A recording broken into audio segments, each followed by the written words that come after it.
Can everybody hear me? Okay. Mhm. Yeah. Okay. Great. The first poem I'll read is called Balchuvas at the Mikveh.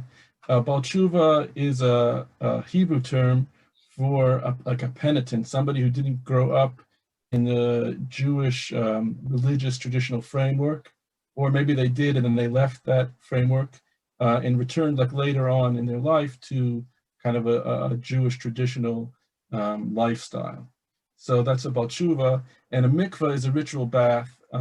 And before morning prayers, it's customary to immerse in the ritual bath. It's a kind of spiritual preparation for the prayers. I always say, if you can't picture the scene, it's just kind of like a men's locker room. But since it's in a yeshiva and everyone's just learning Talmud, nobody's in good shape. No one's really exercising that much. So it's called Balchuvas at the Mikveh. And the final piece of background is that in the Jewish tradition, a person is supposed to avoid getting a tattoo. So you have these young men or these men who got tattoos in their other lifestyle, and now they've become religious, quote unquote. So it's called Balchuvas at the Mikveh. Sometimes you see them in the dressing area of the ritual bath. Young, bearded men unbuttoning their white shirts, slipping out of their black trousers, until, standing entirely naked, they are betrayed by the tattoos of their past life. A ring of fire climbing up a leg, an eagle whose feathery wingspan spreads the width of the chest, or worse, the scripted name of a woman other than one's wife. Then, holding only a towel, they begin once more the walk past the others in the dressing room. The rabbi they will soon sit before in Talmud class, men with the last names of the first Hasidic families, almost everyone devout since birth. And with each step, they curse the poverty that keeps the dark ink etched in their skin, until finally they descend the stairs of the purifying water, and beneath the translucent liquid appear once again like the next man, who, in all his days, has probably never made a sacrifice as endearing to God. Um, I'll read a poem about the Tree of Life synagogue shooting, which occurred about 2 years ago in Pittsburgh. Last week was the 2-year anniversary of the tragedy. So I'll read the poem. It's called There's Only One Story, and it has 3 sections. Section 1. There are always 2 stories, that of the body, that of the soul, plus the story of cousin Riva, who, arriving late that morning, was instructed by an officer to wait things out at the nearby public library. I feel guilty about not dying with my friends, she said the next day. 2. It is October 27th, 1988. My friend Robert plays wiffle ball in his backyard, a budding Tree of Life synagogue. It is October 27th, 2018. A stranger passes through unlocked double doors. Blocks away, Robert's son begins his bar mitzvah portion. Abraham inviting angels, wayfarers, into his open tent. Perhaps, Robert postulates, the soul of my recently deceased father interceded on high, causing the news to be hidden until his grandson had closed the Torah scroll. And in the afternoon, the scroll is reopened, and we read, and Abraham came to eulogize over Sarah and to cry for her. And according to the hidden story, the one the mystics tell, Abraham represents the soul and Sarah the body. 3. Now it is night, half a block from the apartment where 17 years earlier my wife and I lived when first wed. Jews of Pittsburgh stand in the rain holding candles. 11 souls continue their endless ascent into the regions of mystery, then swoop down to hover incandescently over their former lives. Away from the cameras and fanfare, 11 bodies are ushered through burial rituals.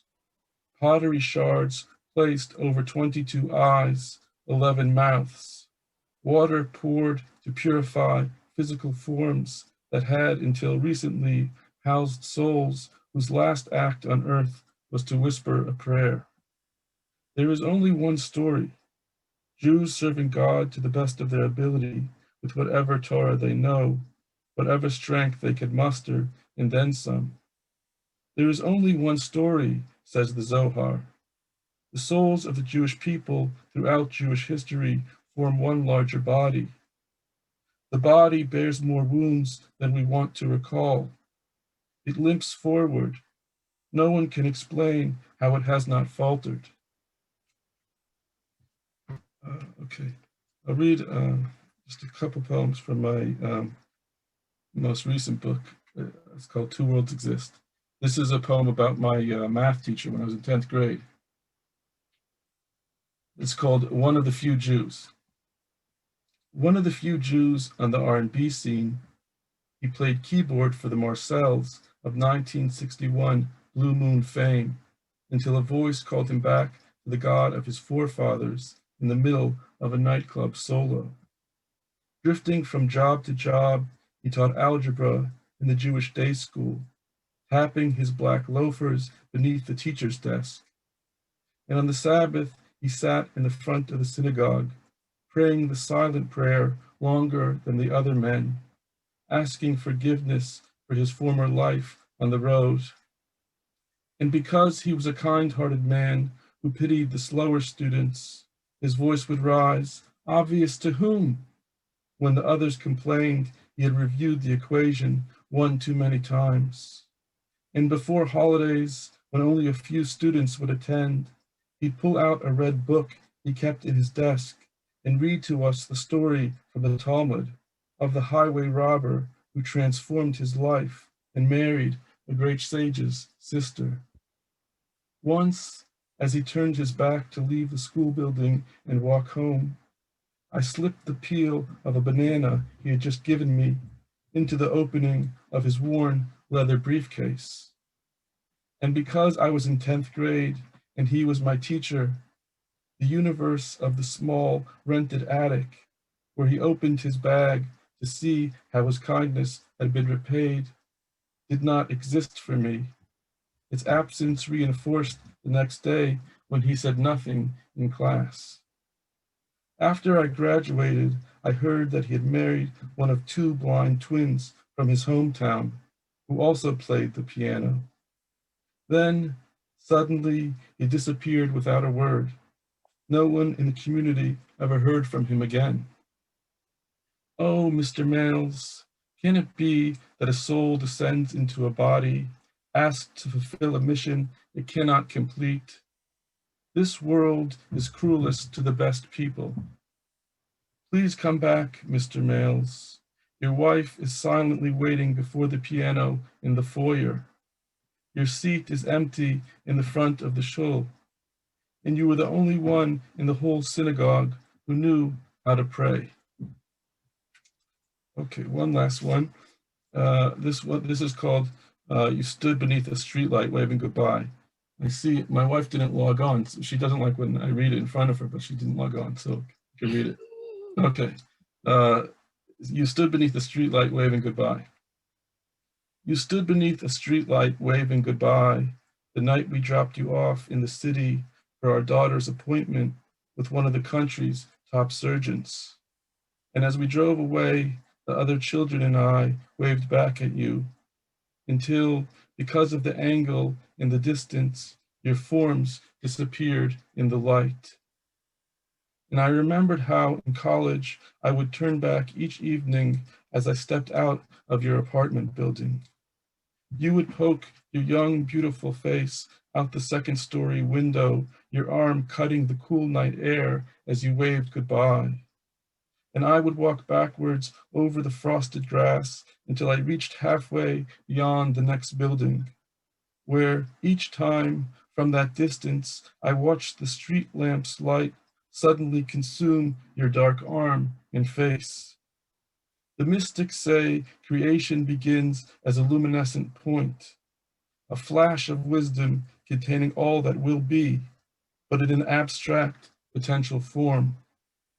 All those nights when we were so young, when your body became a ray of light, I could not have imagined the life that lay ahead of us a decade later.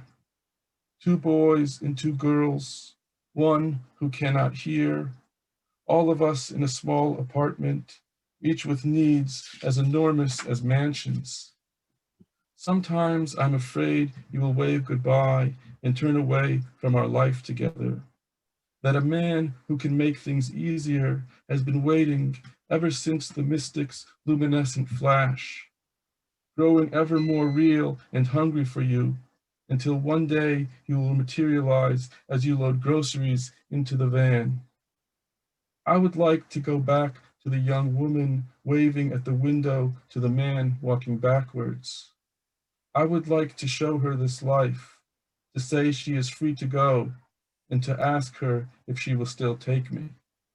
Thanks so much.